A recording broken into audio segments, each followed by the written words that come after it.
We live. We live, guys. What's up, everybody? Just waiting for the feed to kick in. Oh, it says live for the last 20 seconds. Okay, yeah, I never know when it's going to kick in.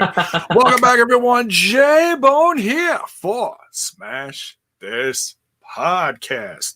To my left, your right, we've got Basil joining me tonight for this AEW Dynamite review. We got title defenses, we got no DQs, and we've got War Horse.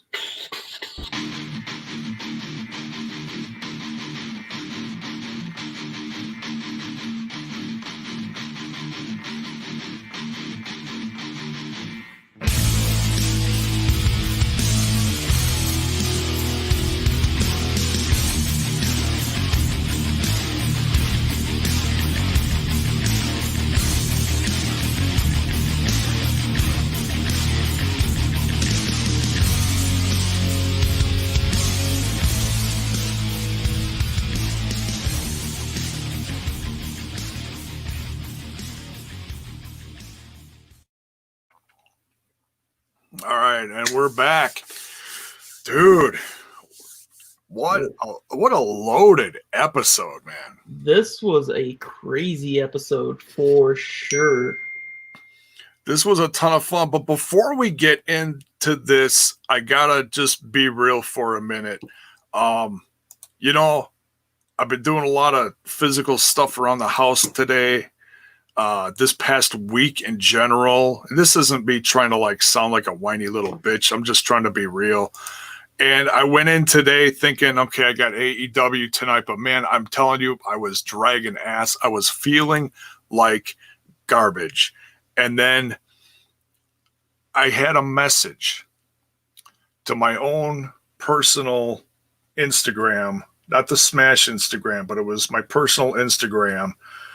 Someone reached out to me from the other side of the world over in Germany and was telling me how excited he was for tonight's review and just gave me some love from Germany about how much he loves Smash This Podcast. So I just want to say thank you so much.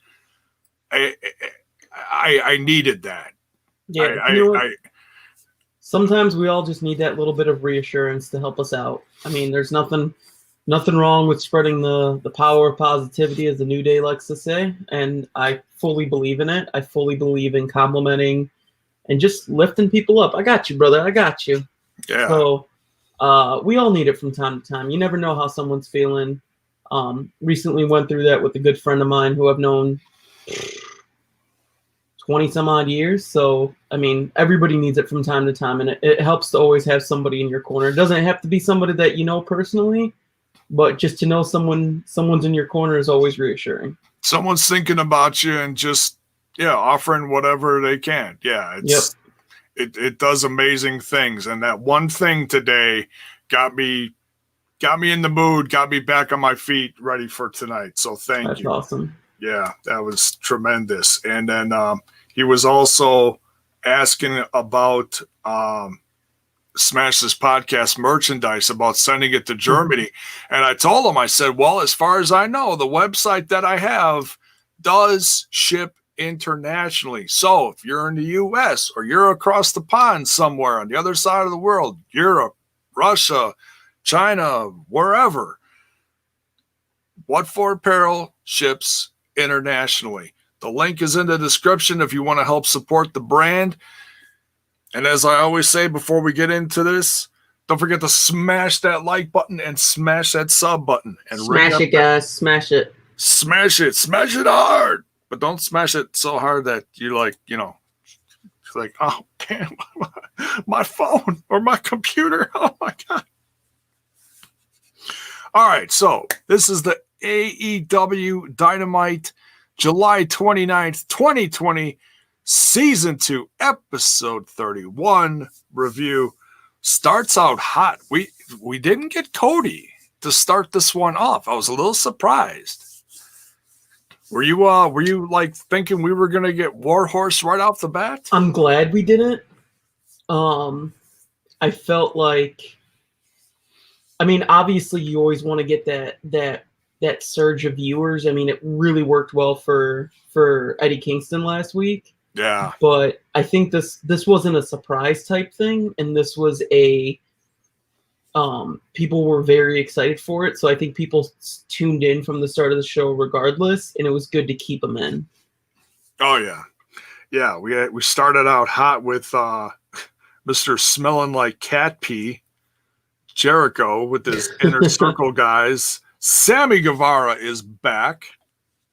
His first oh no, not first. He was on Dark, wasn't he? First AEW return match. His Dynamite returned, yeah. Yeah. So Sammy Guevara, Jake Hager, and Santana and Ortiz versus Orange Cassidy, Sexy Chucky T, Trent, Jungle Boy, and Luchasaurus.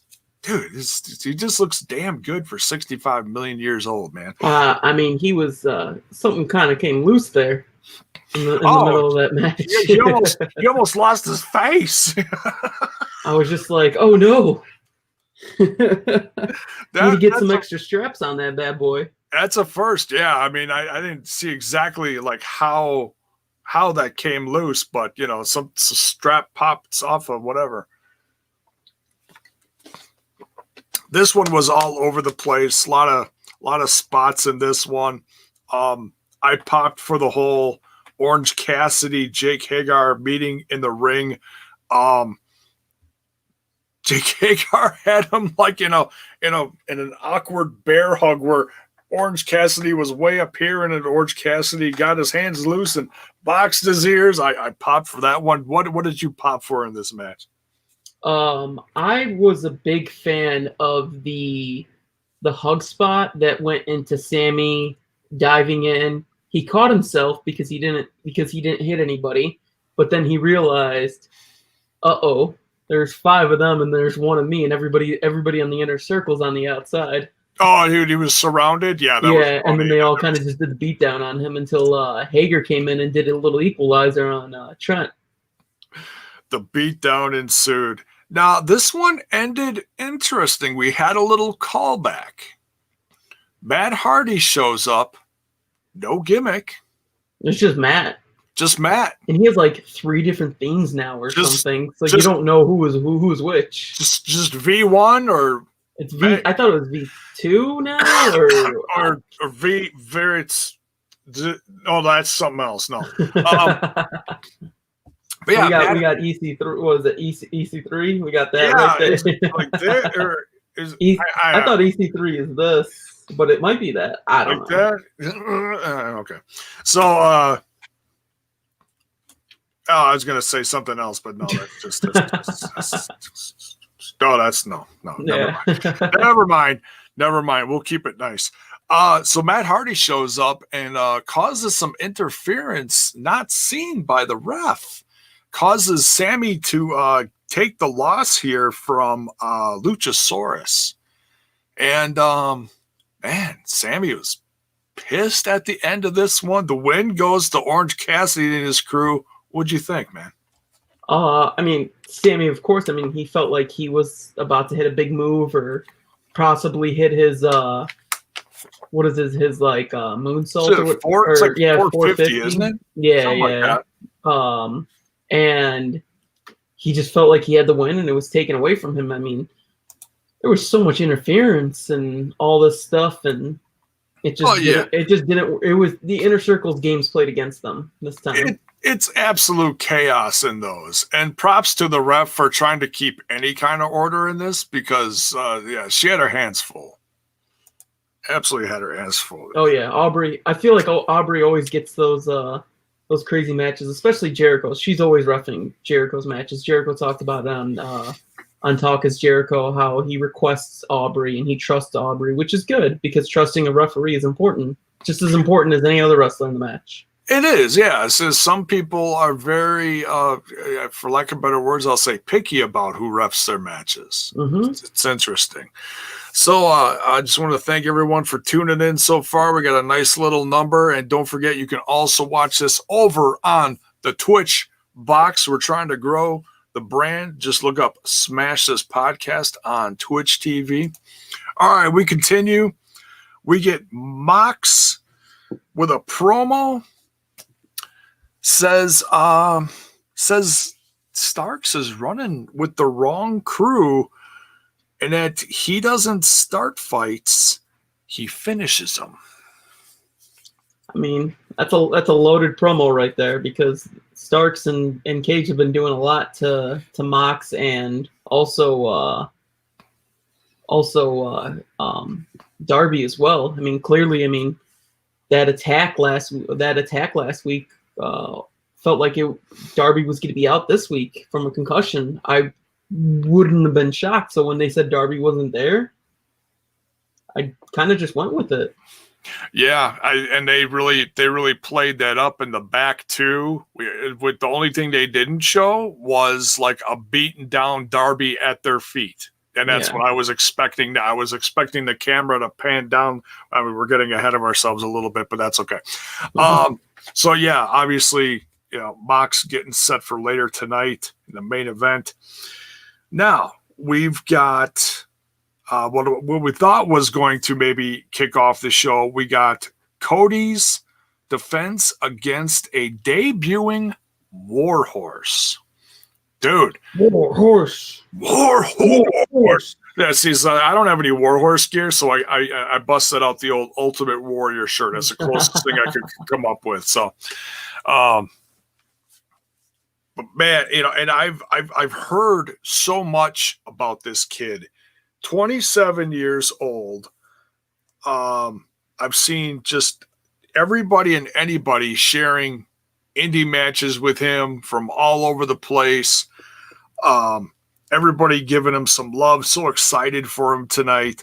Got a hot theme music and pyro. The pyro, the flames from hell. Just like a Slayer concert. Like it was great to see Warhorse on the stage. I've been watching Warhorse for years. I've been photographing Warhorse for years on the indies. Between freelance wrestling, GCW, what else?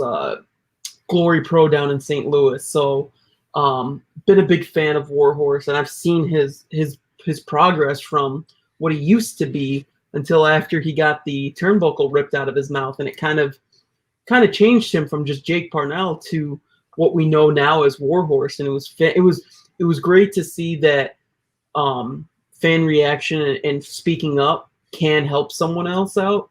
Yeah. And we don't get to see that too often, but it was great to see him self-promote himself to national television in a fantastic match against Cody. Like, there were some times I was like, can he really do it? Because it's like, when is Cody going to lose his title? Is he going to lose it at All Out? Is he going to lose it on TV to get that good pop?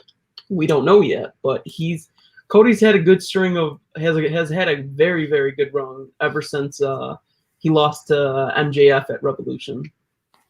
Yeah, and that was his one loss. One loss this year. Yeah. This year, yeah. Not too shabby. And thank you. I couldn't remember what that one loss was. But, that was against MJF Revolution. Yeah. Interesting.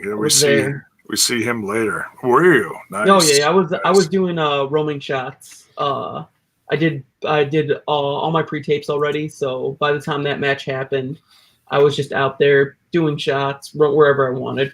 Pretty much had some pretty good epic photos from there. So that entrance was the way how the entrance was and everything was fantastic. So yeah. You showed me that one. That was pretty damn cool. Yeah. So Warhorse debuts against Cody. Cody wins with the figure 4. These two really told a great story in the ring. I really felt like they made it believable. A lot of chemistry you know, for a kid who's never been seen on national TV before, at least not to my knowledge. Yeah. But man, just Warhorse looked great. You know, so much energy and looked great in the ring. You know, then he had a little, you know, it's, you know, Cody's with the limb work lately, and it works. You know, it catches people off guards, and he gets them in the end with the figure four. Yeah, it was. I like how the knee kept coming into play. Yeah, because I feel like if his knee wasn't messed up, Warhorse probably could have rebounded a little faster and maybe have been able to regroup and hit his double stomp again. But oh yeah, and I felt like he was really soaking in the moment and maybe was caught off guard a little bit. You know, when you're in such a big situation, you're taking everything around you. I mean, even though there's, you know, no fans, there's some kind of presence of people out there. It's a big time atmosphere. So that's probably what took him out in the big picture aspect of this whole thing. Yeah. Then something very interesting happens. We get a couple members of the Dark Order coming out. Yeah, I thought that was really weird.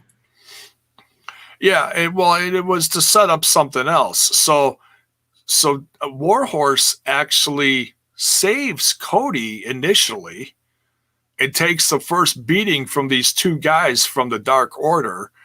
Then they went from Warhorse to Cody.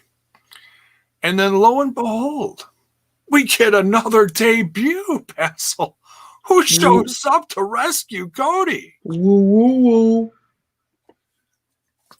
Mr. Matt Cardona. Matt Cardona, man. It was good to see him. Goodness. I wasn't expecting that kind of spot for him to run into, but it was good to see him. And then I also kind of liked how also Warhorse didn't let Cody just be fed by the wolves. Like, he pushed him out of the way, tried to defend him. Yeah. Might get some brownie points with him. Remember, Cody's an executive at the end of the day. Like, after he's done wrestling, he's an executive for AEW. So that might have gotten some brownie points. Hopefully get him signed. Wink, wink. Nudge, nudge. Yeah, I mean, I certainly think that could help. And in the long run, also with good old Double A out there. Yeah.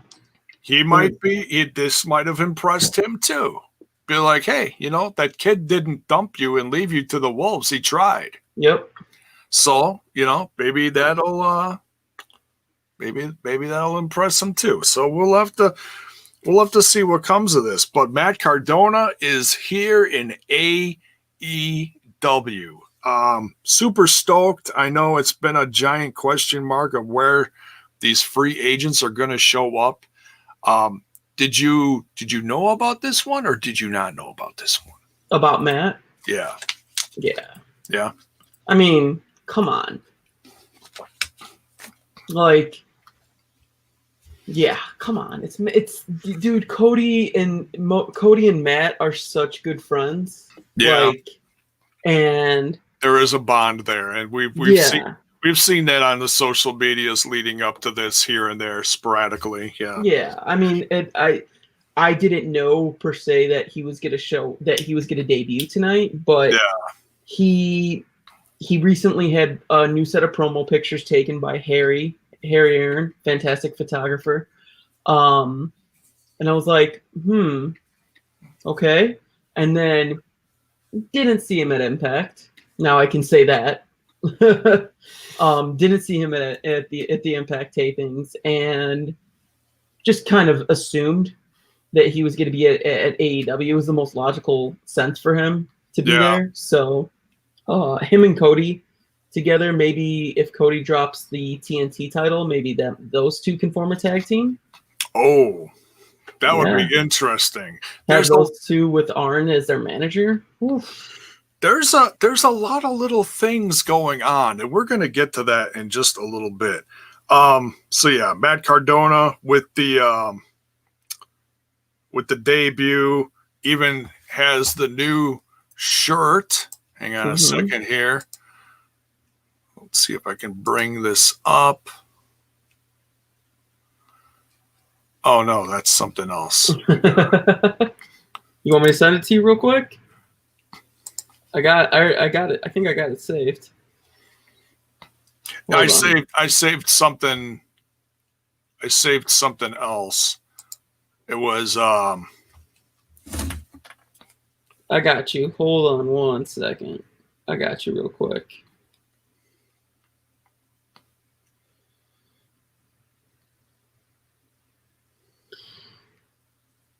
Sent. Probably take 10 years to send. There you go. Oh, there it is. All right. We do a little share screen. We don't need that. There we go. There is Matt Cardona and his brand new Strong Island shirt. And that's the promo pic I was talking about that was taken by Harry Aaron. So this was done 2 weeks ago or something like that. So nice. it was July 18th. It was that 17th or something like that. It was pretty soon, right after his release got official. Okay. So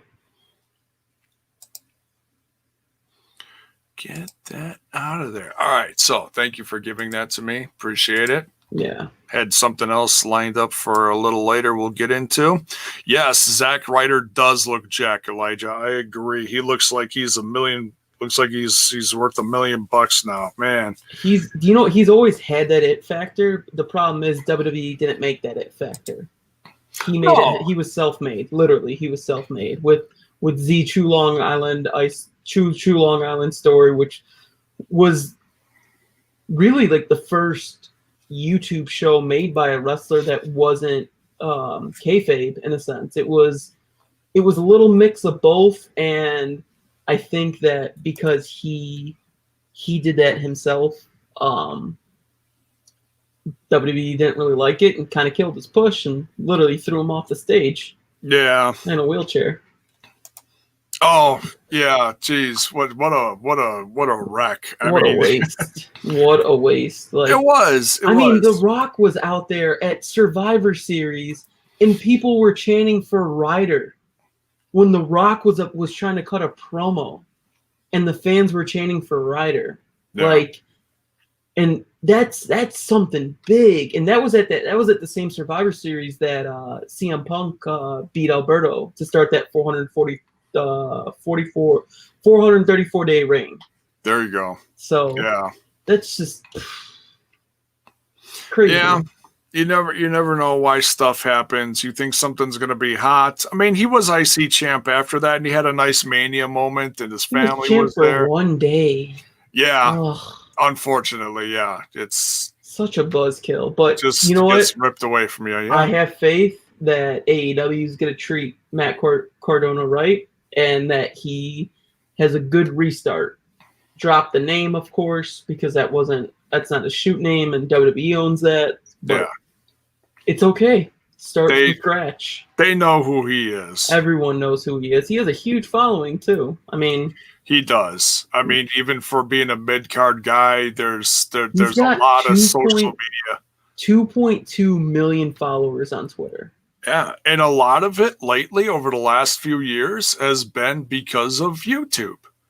You know, he does the major, what is it? The Major Figure podcast with Brian Myers. Yep, the Major Wrestling Figure podcast. Major WF Pod is the handle for Twitter. That's it. Thank you, Basil. There you go. Yeah, I watch that once in a while if it's, they're opening up something super rare like some ECW figures from, 20 plus years ago or something. I like the store visits. I like to see what they buy and stuff like that. That's always fun. I like to watch toy hunts. Like there was this crazy toy hunt that I saw it popped up on my YouTube recommendations. I don't know why, but I decided to click on it. Yeah. The dude was searching under the bottom shelves at Target and found this like 13-year-old figure. So it was just, wow. I like seeing stuff like that. So I always enjoyed when they would find like super rare figures that would cost them thousands of dollars, hundreds of dollars, or sometimes thousands, depending on what it was. So it's cool to see them. And I'm glad I hope they'll obviously be able to continue it because right now nobody's running a full schedule. So right, it's all tapings and the occasional live show. Yeah, because they're not traveling together anymore. So it's gonna be a little bit more difficult going forward. Yeah, and they do individual ones. Sometimes Brian Myers will do one. Sometimes Zach or Matt will do one. So yeah, we'll have to wait and see when's the next time they're both going to show up together. Mm-hmm. If they even do. I mean, I think there's a chance. I can't remember who. I think Matt said they're not going to tag no more, but Brian said they might. So who knows? You never know. Yeah. They, take everything with a grain of salt. You never know what's going to happen. Agreed. Because everybody's got a price. Everybody's got a price. All right. So next we've got Jericho coming out. Oh, okay. I included his little promo thing earlier. I thought it was earlier in the show. He did this here. Jericho's pissed that he lost. Challenges Cassidy to a debate next week? Yeah, it's Orange Cassidy to a great debate yes. Wednesday. Yeah, so this was a very, very political vibe happening in the show. A lot of campaigning. Yes, dude, that's a perfect word for that. A lot of campaigning. So, it's the Super Wednesday debate, the AEW Super Wednesday debate 2020. And there's going to be a special guest moderator who has not been announced yet. Special guest moderator. Mm-hmm. If it's Mike Tyson. If it's Mike Tyson, I'm going to crack up. Now we're here for the great debate. Let me think this through. Please don't kill me, Mike. And don't forget your Netflix quick. Oh no, he's good.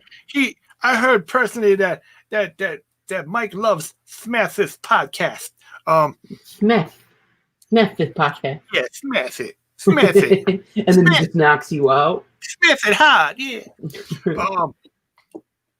And I guess he challenged him for a match at August 12th. Now, August 12th, is that All Out? No, I believe August All Out will be. It's usually the first weekend of September, Labor Day weekend. It's always Labor Day weekend. That Saturday right before Labor Day. I heard it's going to be free on TV. That would be awesome. I don't know yet, but that would be awesome. I'm not sure. I thought I heard that somewhere. Could be wrong. But anyways, all right. So Jericho's jacket, still the same gnarly looking jacket, unbelievable. And this time it's so gnarly smelling. Santana tells him it smells like cat pee.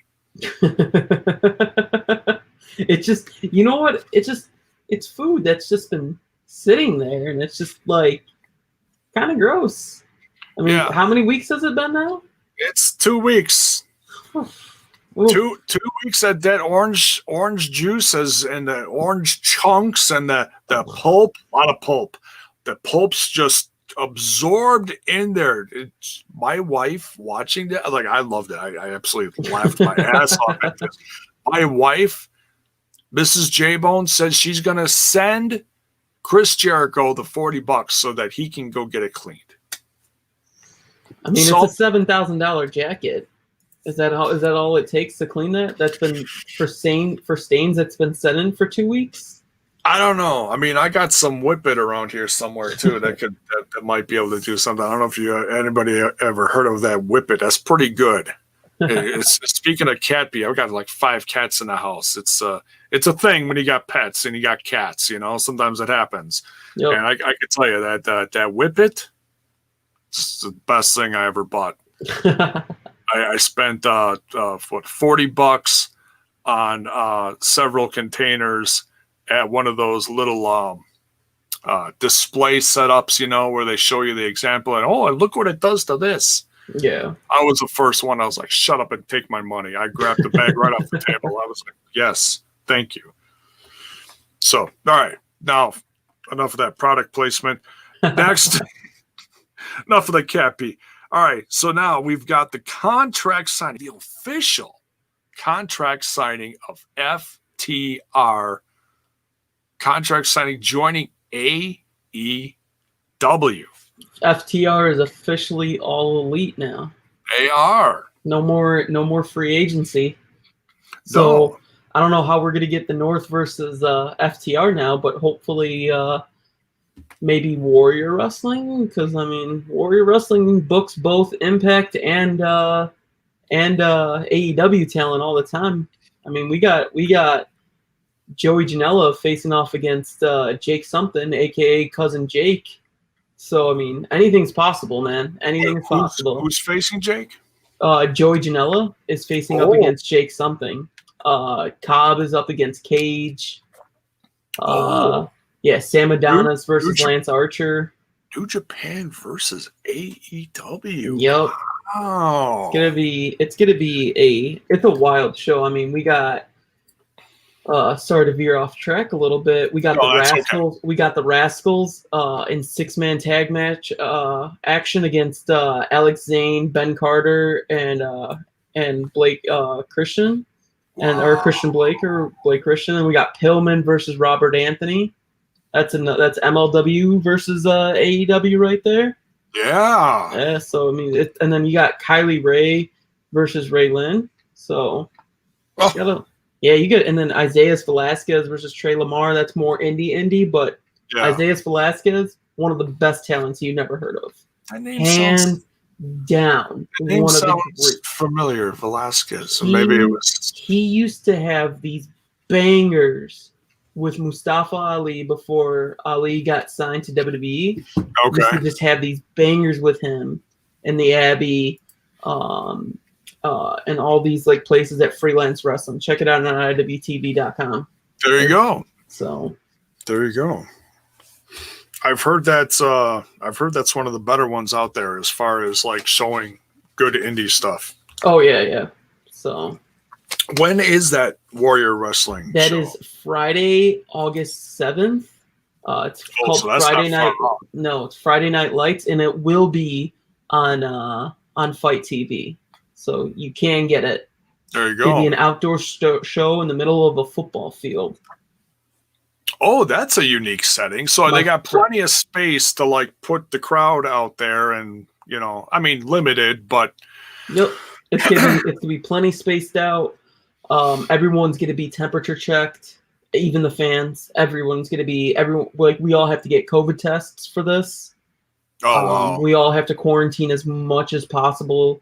A little harder for me since I work. But we all have to quarantine as best we can. I've been tested multiple times during this whole quarantine. I've been getting routinely checked. Bless you, insurance. There you go. So, yep. Good. That's good to hear, man. Good to hear. Yeah. Oh, it says Isis Velasquez is Kylie Ray's boyfriend. Oh, okay. That is correct. But that is not his defining. Okay. So, but he's a guy that is in the Ethan Page videos. Yeah, they're all working out and stuff. He is the reason why it's called the Vlog. Oh. He's the originator of Ethan Page's vlog being called the Vlog. Yep. That's funny. All right. Let's see. This is interesting. Elijah Washington says, J-Bone, can the mystery guest for Jericho and Darby be one Lance Storm or Kurt Angle? Wow. Kurt Angle would be a fantastic get. That would be interesting. He is a free agent. He is free. He is. I mean, he's not in the greatest shape right now from what I've heard. But if you're just trying to be a moderator, that's all you need to do. Yeah. Yeah. I mean, I don't see a guy like Kurt Angle taking too many more bumps, Still want that match with Josh Alexander though. I hear you. I don't think Kurt can handle that though. Josh is pretty tough. I mean, Josh is brutal. I'd love it, but broken neck versus broken neck. Yep. That's. I mean, Josh is in tremendous shape, and yeah. But I know Kurt's certain from what I've heard. So yeah. So, But yeah, I mean, if he's just, a presence, we'll see what happens. Yeah. So, yes, Swag fan, Kylie Ray has a boyfriend. Sorry to break your heart there, buddy. All right, so it's something very interesting. Back to the FTR contract signing. They've got, it's all very legal presence around the table. Tony Schiavone is like moderating it in a sense, making sure everybody understands everything there. And then FTR brings in some help. They got Double A. Double A shows up and then whispers a little something to him. Make sure. I mean, is Double A going to be managing FTR going forward? Something's brewing here, dude. Something's brewing here. I don't know what it's going to be, but maybe to get a leg up on Tully. And then all of a sudden, not only does Double A Arn Anderson show up, Hangman Page comes in with a bottle of said liquor, probably whiskey. Whiskey. That's some Tennessee. That was a Tennessee whiskey bottle. We know that. We all know that square bottle. Label facing away. Yeah. We all know that square bottle. The bottle. Whiskey. The bottle of doom. As I like to call it. Oh, I haven't had that in a long time, but I can still taste it. And offers them a drink. Arn respectfully declines, pours his into one of FTR's. Kind of funny. And so Arn possibly with FTR and getting friendly with Hangman Page. Dude, I'm liking this. I like the drinking buddies aspect of it. You always got to have some drinking buddies. I think something's growing here, and I think we're gonna keep a close eye on this. A beautiful friendship. Something, yes, yeah, or even a stable possibly growing out of this. We'll have to see. If something happens with this, I mean, everyone obviously, thinks Double A's involved in this, and they're thinking a la Four Horsemen-ish.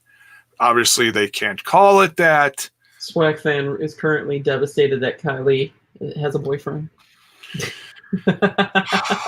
Swag fan, it just everybody give Swag fan some love, just everybody give Swag fan some press F. Emojis. Everyone press F for respect. F for respect in the chat. There you go. F for respect. That's the new one. All right, I'll have to remember that.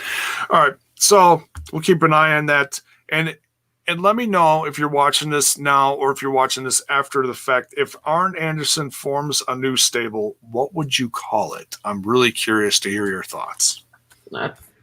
Well, and then you're talking about a stable between FTR and Hangman, and Hangman. I think you'd have to be involved in that, or is that a whole different agreement? Maybe Cody gets in that too. I don't know, because then what happens when you have FTR versus the Young Bucks officially? Because I'm expecting that match to happen at All Out. Oh man, that's a tough one. The Elite is not going to be looking too elite. The Elite has been not a cohesive unit. And they come together when they need to, but week to week, it's been kind of shaky. Yeah, like you get Kenny out there with the Young Bucks, and that just looked like a train wreck. I mean, yeah, they had some good moves together, but Kenny just all of a sudden whipping the snot out of a downed Marco Stunt didn't look too Kenny-ish. It was weird. Weird, yeah. For sure. Absolutely. Can't stop thinking about that. There's something going on there. All right, so next we got the Dark Order with Brody Lee and Anna Jay and Cult coming out. Anna Jay joining the Dark Order so soon. What do you think about this, Basil? Well, I mean, it's not really shocking that she finally joined, because remember when she had her loss to Abaddon, I know they led her away. Yeah. Yeah. Yeah, they led her away, and we haven't seen her in a few weeks, so yeah. Yeah. So she's apparently drinking Brody Lee's Kool-Aid.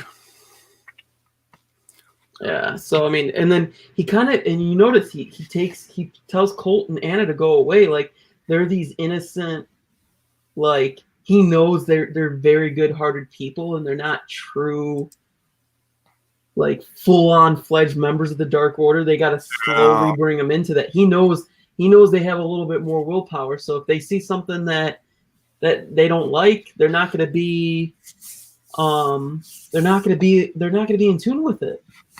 He's got to work on them. It's a slow process because Colt Cabana's known to be one of the nicest guys in professional wrestling. Always chuckling about something, big smile on his face, and he's trying to wear him down. Yeah, he's trying to wear him down. Anna, though, she's significantly younger. Maybe it didn't, just took just a little bit of the Kool-Aid, and she was like, "Oh, Who knows? Who knows? I mean, she kind of had like the whole Allie Bunny gimmick look going on. A little, yeah. She had the mask on. From the Butcher and the Blade type spot. Oh, is that where that mask went? That's what it looked like. It did kind of, didn't it? Yeah. It did. Yeah. Interesting. So we got Stu Grayson and Evil Uno of the Dark Order getting their tag team champion shot against Omega and Page. Dude, I loved this match. And it just continued the story of stuff going on between Omega and Page. Kenny was off. Off right off the bat. It was off, and then like the match itself wasn't bad, but the ending was so weird. Like I felt like I don't know, Stu was so close to breaking up that pinfall. Yeah. And there was just such a long pause at the end that I don't know if that ending was supposed to happen like that, but it did. I thought he was gonna like whip the Mike Knox right out of the ring. Yeah, something. I don't know. It was so close to the edge, and I don't know. Just you gotta get on that timing. I can't speak today. It's okay. It's okay. Wait till you get to be my age, and it's just because then you just drink and just pray it all flows. See, there it is. See, it's all water tonight. I don't even have a beer next to me here. I'm a little off myself.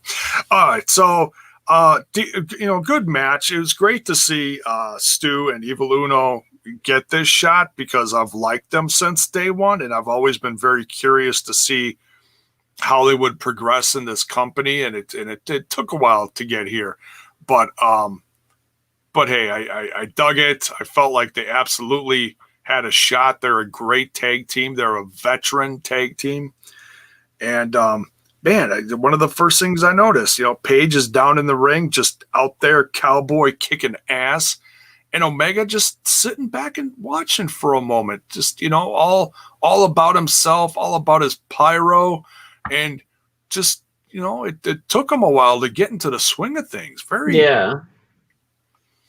Like I said, there's something going on with Kenny. His focus isn't I don't know. It's crazy because it's like they don't feel like a team, but when they're together, it's so cohesive at the same time. They do gel at times, yes. Yeah. Yeah. So Omega and Page do get the win here. They do retain, but then as soon as Evil Uno and Stu get the loss, Anna and Colt are quickly shooed away out the tunnel by Brody Lee. Get out of here. Just get out of here. Because, oh man, he's going to give these two from his crew what for. And just absolutely just yells at them, belittles them. I think it's well beyond tough love here. Yeah. Agreed. And I'm trying to remember what happens next here. I know that Omega and Paige are still in the ring, and they're kind of chuckling about what's going on with Stu and Evil Uno. And then, oh, that's right, they were surrounded. There was like, I don't know how many different members of the Dark Order came out and surrounded the ring. And who comes to the rescue? FTR, baby. FTR. Well, first we have the Bucks. Bucks got in the ring. First we have the Bucks, but then FTR comes through and smashes another cooler of beer. And right over Brody Lee's big head.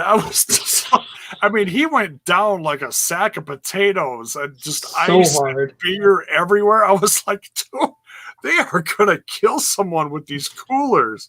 Oh my god. But so then there's 6 of them in the ring there, looking on at the rest of the, the beaten down Dark Order crew, and Brody Lee's entertained. He's chuckling himself, and it's we got Front Row Bill here. We got Front Row Bill in the house. Oh, we got Front Row Bill. And Swag fan, I'm very sorry to tell you that Rosemary's Taken by Johnny Bravo. But Courtney Rush is with why am I blanking on his name? Oh, I don't know, because I don't even know Courtney Rush. Who's Courtney Rush? Her alter ego. Are you saying that that's the name of her like skin bag? That's just like the thing that possesses. But Courtney Rush is with Andrew Everett's Swag fan, and then Rosemary's is clearly with Johnny Bravo at the moment. Extra virgin olive oil, extra virgin, extra, yeah, extra virgin, and not biting the apple quite. And Front Row Bill, just FYI, always good to see some good brother praise. So we can't do the regular one, but I work for the Bullet Club, and we can officially do the Bullet Club Too Sweet. Is that it? Okay. It's the upside down. It's the upside down one they do now. They do an upside down one? They do the Japan? Really? Yeah, they do the upside, because Vince in his insecurity has literally trademarked that. Yeah. A hand symbol. Oh, hope to God they don't come after me anytime soon. And Polar family, I have no idea what's going on with Excalibur at the moment. There's a lot of things. Clearly some things surfaced today. He wants to talk about it. He keeps talking about it in the chat, so I'm just gonna kind of feed into this a little bit. I haven't heard anything. Yeah. I don't know what's going on. I don't know anything official, but yeah. So that's all we're gonna talk about that at the moment, because this is a review show. Yeah. We're not a gossip channel. That's not what we're trying to do. I don't know any of the info. Anything I know for sure that's not spoiling, I'll be glad to share it with you guys. But honestly, I didn't even know about the whole Excalibur thing until midway through the broadcast. I assumed he had COVID. That's what I assumed. Somebody told me otherwise. Told me what happened. I found out a couple hours ago, so that's all it was. Yeah, so they're probably investigating it and keeping him off TV for the time being, and we'll see what happens. We'll miss Excalibur. Yeah, I mean he's good at what he does, but then when this kind of stuff pops up, it's like I mean, man, 17 years ago was a long time. That's all I can say. Was that long ago when he did 17? That? He was doing heel promo stuff with the now Kevin Owens, formerly known as Kevin Steen. Old school PWG stuff or something like that. Might have even been before, I believe. Okay. So yeah. But yeah, when they were heels back in the day, those two were heels. I think that might have been ROH or something possibly. But 17 years ago, that's 2003, guys. So yeah. Zach, I don't know what you're talking about. This, he keeps bringing this up. I might have had a few too many beer skis and talked about some story from 30 plus years ago. They keep bringing this up. I don't understand why this Checkers thing. But anyways, we continue. Checkers has some solid fries. They're not close enough to me. They made a small comeback in my area, and then within 2 years they all closed down again, and I was so upset because I hit up there's one on my way home in Chi-Town. Yeah, well, there's a few of them that reopened up, and then they all closed down again. So they're very few and far between. And they're not very well run in my hometown, Milwaukee, from what I've heard. Yeah, it's not very good reviews. So I'll just smell when I pass them once in a while. Exactly. Carefully, of course. I mean, never mind. We continue.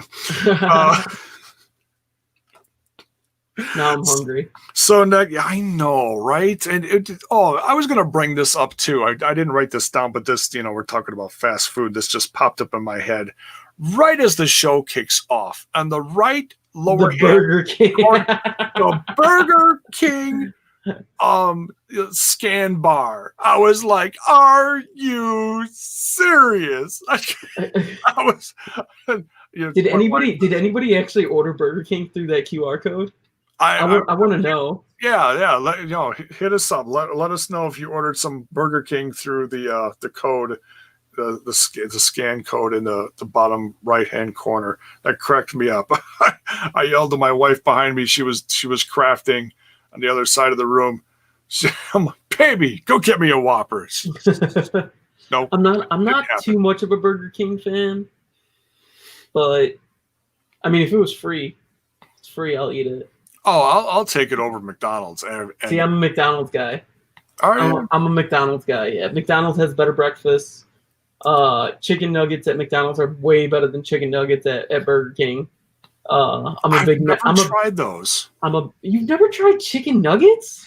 Well, they got the 10 for $1 deal once in a while, right? It was I think it's like 8 for $1 or $1.50 now because but they're really thin and it's a lot of breading. It's not that great. And then chicken fries are good. When they had the spicy chicken fries, that's what was up. But they haven't had those in forever. Those I've tried. Those are pretty good. So, but yeah, let's move on. We move on. Britt Baker is talking about Big Swole still. We got this storyline going. And I've said this before, but it bears repeating whenever they do have her out there. She basically offers a challenge to Big Swole and says, you can take me on at All Out. I believe that's what she said. Yeah. But you have to beat an opponent of Britt's choosing. Who do you think she's going to choose for Big Swole for this shot at Britt Baker? I mean, there's so many people. I mean, they might be hiring someone new. We don't know. I mean, as a little bit of foreshadowing, we saw someone new who joined Nyla Rose in this. We're going to get to that. Yeah. So, I mean, the possibilities are endless right now. I honestly think Britt Baker, knowing how she is towards the people closest to her, I think she would throw Reba right in the ring at. Reba, aka Rebel has not. Rebel has it's Rebel, aka Reba. Well, okay. Have some respect. Have some respect for the former TNA knockout. Well, yeah, I do. She hasn't wrestled in a long time, and then when I see Rebel at AEW, she's part of the makeup crew. So I mean, I don't know if she can still go. That's what I've heard. Yeah, I mean, she might have a little ring rust, but I'm sure if Tony says, "Hey, bring your gear next time," I'm sure she'd do some stretches. I'm sure she'd be all right. Yeah. So we'll have to wait and see what happens with that. All right, now next we got the women. We got lots of women's stuff in a row here. In this second hour, AEW women's title match. Hikaru Shida defending against a new Diamante. Now they say that she's trying to get a contract here. So she's not even contracted, but she's getting a shot at the championship. That's really something. I mean, we've seen it happen before. Yeah, with Cody's title, the TNT title. Yeah. So I mean, I don't think they're too opposed to giving anybody a shot, which is great because it just mixes it up so well. It is. It's fresh faces, and as long as the matches are decent, not too many people are. Of course, there's always going to be those out there. Well, who's this guy? And then they crap on it. Yeah. Well, but, I mean, whatever. I'm always up for something new and exciting. The people who always say, "Who's this guy?" are the same people that go, "This is boring. We're sick of the same old shit." So, I mean, you can't make people happy. I mean, you need to introduce people. When you introduce someone, they can't be famous right away. They can't be in it. I mean, even if they are an indie darling, indies aren't as big as mainstream for a reason. So exactly. When you see someone new, don't say who, just say what have they done. Exactly. Look them up. We literally have the internet like in the palm of our hands at all times. Just Google. Crazy. Your thoughts on this match? I wasn't too crazy about this match. Diamante seemed a little off. I mean, it was okay, but it wasn't the best that I've seen. I mean, Hikaru Shida, no complaints about her. Just something felt a little off between. They had some moves. Diamante, had a great finisher plan, but then ended up in the ropes. So felt a little off. What did you think? I feel like title matches should always have some sort of setup. Something like we had Warhorse. We had the whole social media push for Warhorse and Cody. It was a lot of good social media work, but this one was just kind of just like, this is the match. Here it is. I kind of wish there was like a confrontation that we saw last week or something that set up to it. I just always feel like when we have a title match with no setup, it's just kind of just another match, and I feel like it's very obvious who's gonna win at the same time. But it was a decent match. It wasn't bad, but it wasn't like mind blowing. It was a match. Yeah. So that's it. Yeah, it wasn't the greatest I've seen from Hikaru Shida and an opponent, but it was okay. I was still excited that she had the chance to be out there. We'll have to wait and see what happens. Are they going to keep her around and give her are they going to just keep her as an enhancement? We'll have to wait and see. Yeah. Now, we got some news on this women's tag team tournament. And I found this, so I wanted to get this. It's not the greatest looking screenshot. It's actually, I took a picture of my TV.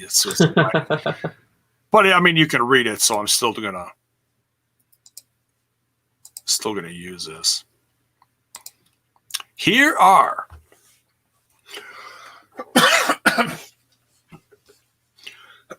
goodness, excuse me. All right, so we've got the rules for the Deadly Draw rules. All right, and for this Women's Tag Team Cup tournament, this is very interesting. The tournament is a random draw. All competitors must draw a color, out of a little basket or whatever. We saw that. With the poker chips or something that looks like. Something, yeah. Matching colors will become a team. Sections are final and cannot be appealed. Selections. So then right after this happened, we saw Nyla Rose out there with her manager, Vicky Guerrero. Great combo. And she draws purple. Yep. She likes purple. Purple's one of her favorite colors. I guess so. Now, she is informed that someone else chose purple. And who comes out? Ariana. Ariana, aka formerly Cameron. Cameron from WWE, from part of the what was it, the what was that team name that she had with Naomi? The Funkadactyls. The Funkadactyls. Thank you. Yeah. Oh my God. I love me some Funkadactyls. Now, I wasn't too excited about the whole fact that she's getting back in the ring. I felt like her her in-ring abilities were, we'll just say, lacking. Well, apparently she's been training. She was supposed to come back at the Effie show, at the Big Gay Brunch show at WrestleMania weekend with GCW. Oh. But all of that got canceled. So, well, then hopefully she's been improving, because I know one of the last times I saw her in the ring, she was pinning someone, and the person was face down, and she screamed at the ref to count the pin. So, hey, it's got to get better from there, right? Yeah. So, well, hey, Molina versus Alicia Fox at SummerSlam. Just saying.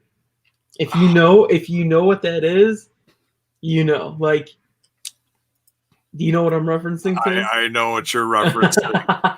Greatest match of all time. And I'm just gonna mimic Stone Cold.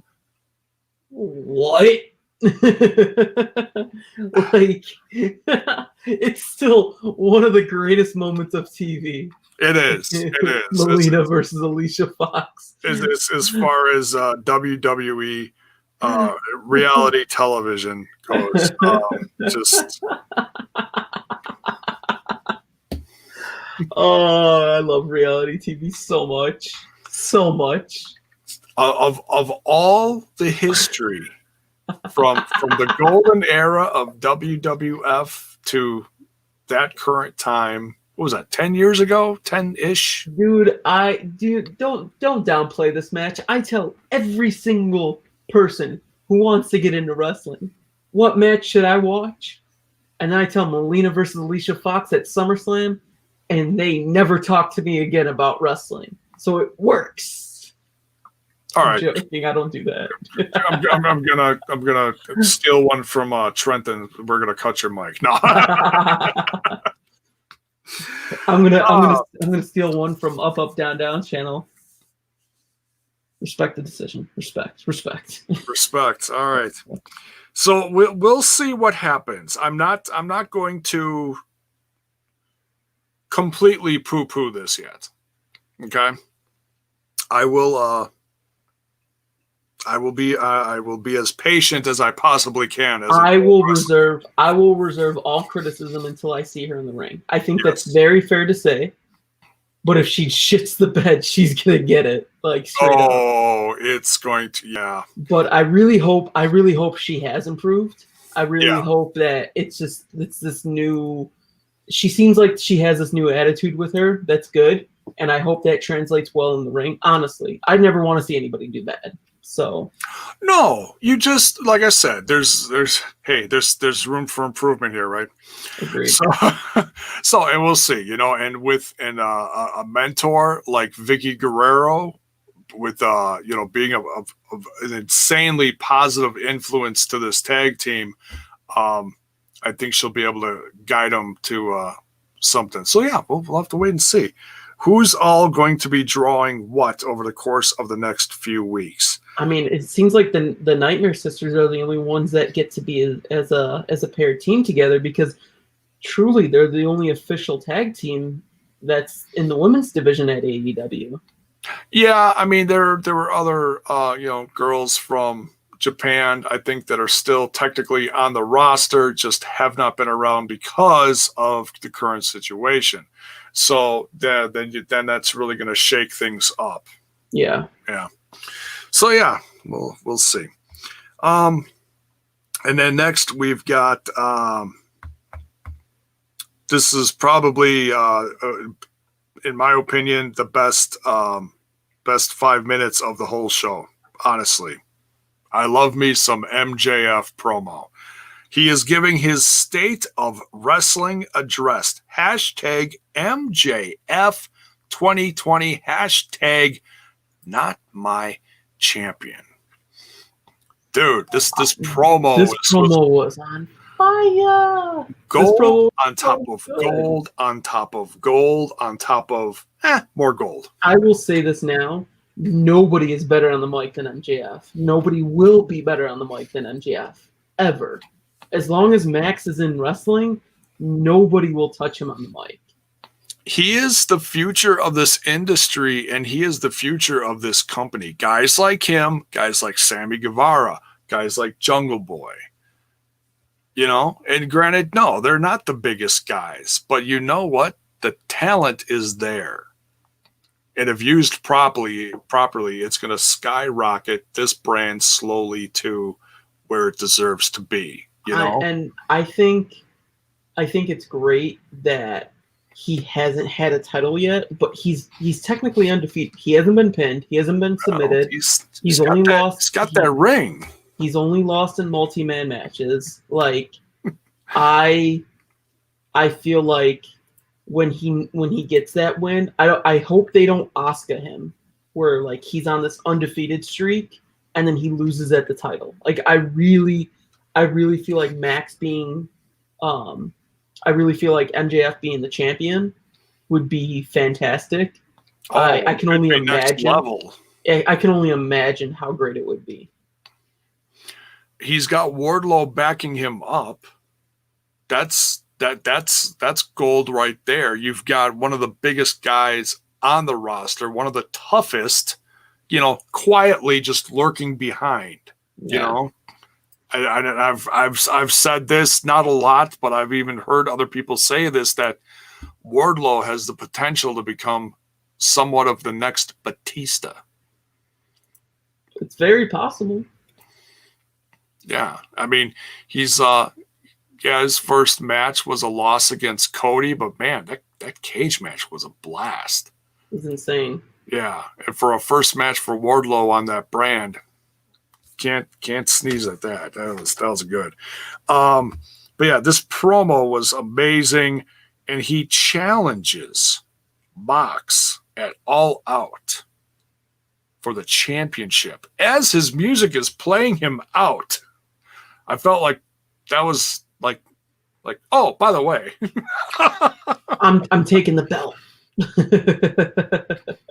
Yeah. And he wants to take this brand. I mean, talk about defending AEW, wanting to put this brand on his back. It doesn't get much more stand up than that. No. Salt of the earth, MJF. Yeah, it was just pure awesomeness. I mean, I don't care if he followed and unfollowed me like 3 times on Twitter. I don't. Who? I'm over it. Yeah. I'm over it. I'm my therapy ended months ago. Max unfollowed me. So Max follows me on Twitter, and then he unfollowed me on Instagram, and I gave him shit for it. I was like, bro, what the fuck? Straight up. I gave him shit too, like the first time he unfollowed me on Twitter. It happened like several months later. So, I said something that pissed him off or whatever, but I've always been a fan of his. Still friends with him on Facebook. So, there you go. So, I'm not that much of a mark that I slide into his DMs though. Oh, no, I trash him on DMs. It's not civil. DMs are never civil. But I saw him in person and he told him to shut up. Told him stupid. Told him stupid. That's brave of you, considering. I mean, if he doesn't have Wardlow with him, it's but the problem is he was in MLW, so he stuck Hammerstone on me, and that hurt. And then I never talked shit about MJF again. That's probably smart. Yeah, I've seen Hammerstone in person. And you don't want to mess with that. Hammerstone's a big boy. I mean, I think the only person I've ever seen bigger than Hammerstone in person is probably Cage. So. Oh yeah, and Hammerstone is absolutely one of those guys who has been using these COVID times to better himself, and still looks like $1 million freaking bucks. Yeah, you're gonna see once these shows gets back who's been trying and who's been sitting. Oh yeah, who's been getting fat and whatever. Yep. I'm trying to lose my fat, but anyways, we continue. So yeah, MJF's State of Wrestling address challenging Mox, just absolute gold. Now we're on to the main event of the evening. No DQ, tornado tag, Darby and Mox versus Brian Cage and Ricky Starks. Starts out Mox by himself. A little worried about the condition of Darby Allin. What'd you think about that promo from Ricky Starks? That was a great promo by Starks. Like that was, I think Ricky's always been a fantastic talker. And now there's a national stage for him to showcase that properly. I like the teaming with him and Taz and Cage. It is. I'm feeling the gel in there. Do you know what I also like? That even though Cage technically lost this match because Taz threw in the towel a few weeks back, everything is keeping kind of Cage involved with the main title scene still, which is great because it wasn't a definitive loss. And but who knows what's going to happen now? I mean, are we going to see Cage versus Darby at All Out? I mean, are we going to see, because we'll get into all that stuff in a minute, but like the match itself was a train wreck. Like, and I mean that in a good way. Oh yeah, it was all over the place. I didn't take any notes for it, but it was a lot of fun. Darby Allin, as soon as Cage and Starks come out, Darby Allin just coffin drops out of the smoke. He Batman. Basically he Batman through the smoke on top of Cage and Starks to start this off. Mox runs up the ramp and it just chaos ensues. Taz is like, it was an ambush. What the hell? Ambush. I love that. Yeah. It was a sneak attack. It was a con. What was the whole Bobby Heenan? I always think of the Bobby Heenan line from Bash at the Beach '96. Taz on commentary throughout the show, just great. Oh yeah, fantastic. I love Taz. Taz is gold. I'm so glad he's a part of this brand. He just shines. And why any other brand wouldn't use him? I mean, obviously he was busy with some other stuff, and I don't know exactly what the timing was, but man, it's a brand that's using their veterans properly as far as management. You got Vicky Guerrero, you got Taz, you got Jake Roberts, you got Arn Anderson, you got Tully. I mean, it's just. I love the managers. I think managers are fantastic. They add an extra depth of character because not everyone's a talker. Right. Not everyone's a talker, and this is how you get that talent to be around people who talk, and they pick up on that eventually. Yeah, and of course these managers are going to put themselves over, but they're absolutely going to put that talent that's standing next to them over as well. Agreed. Yeah. So, I didn't really write down too much other than that opening coffin drop where, Darby comes in. The ending, brutal ending. Just savage. Man, that skateboard spot was absolutely insane. It was sick. He takes a skateboard and does an ollie off the top rope, lands square on Ricky Starks' back. Welcome to hardcore in AEW, Ricky. You got a back full of tacks. And the 1, 2, 3 from Darby to end this match. Yeah. Man, I mean, he just was shaking in pain. You could tell that was some legit pain there. There's no, I have to sell this. No, that's some real emotion just writhing in the middle of the ring there. Yeah. Crazy. Just so crazy. So Darby and Mox get the win here, and then later, after everyone clears out, Mox and Darby opposite corners of the ring. Darby points his skateboard at Mox as if to challenge him. We get the announcement that next week we are getting Darby Allin versus Moxley for the AEW Championship. That's going to be a crazy match. Because, and so this is what I was referring to. Does Darby end up winning the title next week? Do we have Darby versus MJF at All Out? Or, I mean, who knows? Like, right now, All Out, we don't know what's going to happen. So, I personally feel like Mox is going to retain, and we're going to get Darby versus Cage at All Out. I feel like that's the next logical step. Yeah. So, or, if, Cage is still in the mix, MJF is challenging, Darby's still hot. Fatal four-way, baby. Fatal four-way at All Out. I'm down. There you go. I know some people don't like fatal four-ways. They like the, I'm a four-way dance kind of guy. Four-way dances are so much more fun. Like, yeah. I love that Slammiversary that we had an elimination style match. Yeah. Because I feel like elimination matches in these multi-mans are so much better than fatal four-ways or triple threats. Like, yeah, that original three-way dance at what was it, ECW's, what was that first pay-per-view that was Barely Legal?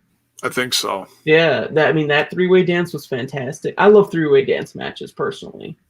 Yeah. I like the elimination aspect of it. I feel like when you have the elimination aspect, it's so much better.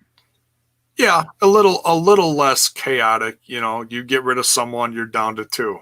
Yeah, you have a definitive winner. Not it was so close and someone almost got it, but this guy got it. One of those things. Agreed. Yeah.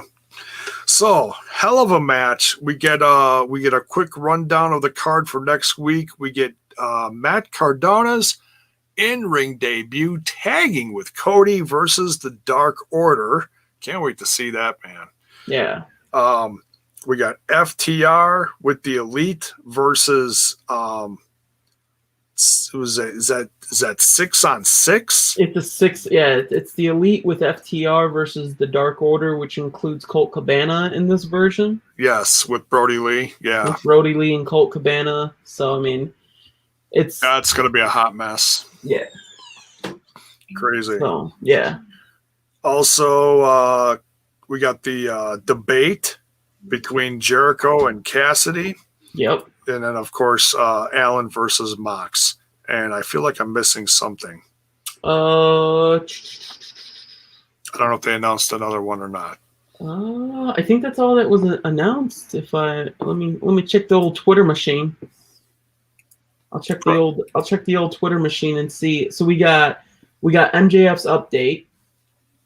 We got we have Cardona and Rhodes against Dark Order. We have which includes it's Alex, that's Alex Reynolds and John Silver. Yes. It's FTR, Bucks, Hangman, Omega versus Evil Uno, Stu Grayson, 5-10, Brody, and Colt for that version of Dark Order. And then we have the great debate of Jericho and Cassidy. Nice. And I'm sure they're going to be picking some more tag teams for that women's tag team tournament. Agreed. So, yeah, looks like another loaded episode next week. Can't wait, dude. Should be fantastic. What was your favorite part of this episode? Man, that skateboard spot. And then also Max's state of the industry. That was just such a good promo. MJF, such a good promo. MJF screaming the hair off his chest. Yes. Yeah, but that skateboard spot with thumbtacks. Oh, Matt, dude, I felt like Ricky's back was gonna get ripped off with how you saw those scars. Like those are gonna be some scars. And then Cage was just slowly walking him up the steps away from the ring, and they zoomed in close for that. You could see the blood trickles, and it was crazy. It wasn't even on pay-per-view. No, we got some real red in that one. There you go. So, all right. That's going to be the end of this one. Can't wait till next week. Thank you, Basil. Of course. And you can follow him right. Wait, this right there. You can follow me right there. And is that on Twitter and Instagram? Twitter and Instagram, and this is mirrored, so that's why I'm all awkward about it. Because my camera mirrors for some reason. But right here, look at that, right there. That's a little better. There you go. So that's the handle for Twitter and Instagram. You can. Right now, I'm posting a lot of Impact stuff because that's all I'm working at right now. And then on Twitter, I'm a smartass and post a lot of memes in between pictures. So come join the fun. There you go. Give Basil a follow. Tremendous photographer. Go on impactwrestling.com and go check out his stuff. Thank you. Follow J-Bone too. He's cool. I try. I'm honestly I'm horrible at promoting, and I honestly don't jump in too many conversations because they always turn out ugly. I always get jumped on. I don't know why, but some dumbass always goes, "Oh yeah, well, this, and this, and fart and this," and it's like, everybody pay respects for Swag Fan, who's currently in shambles right now. Yes, yeah, we have a moment for his broken heart. Don't worry. We'll get you some love. Just there you go. Stick with me, buddy. Stick with me. Stick with good old Papa J-Bone or Uncle J-Bone. I don't know what the hell. Zach Bonifer is, all, sticking my head on Conan. So, viva la whatever he said. My Polish is horrible. Anyways, let's get out of here. Thanks for watching. Don't forget on your way out to smash that like button, smash that sub button, and ring that bell for notifications so that you know when more of my content hits your screen. And go get yourself some merch. That link is in the description too. Some Smash This Podcast merch. It's middle of summer. Go get you a tank. Get a tank. Get a tank. Get a cup of coffee. Get a tea. I suppose you could buy a sweatshirt if you want.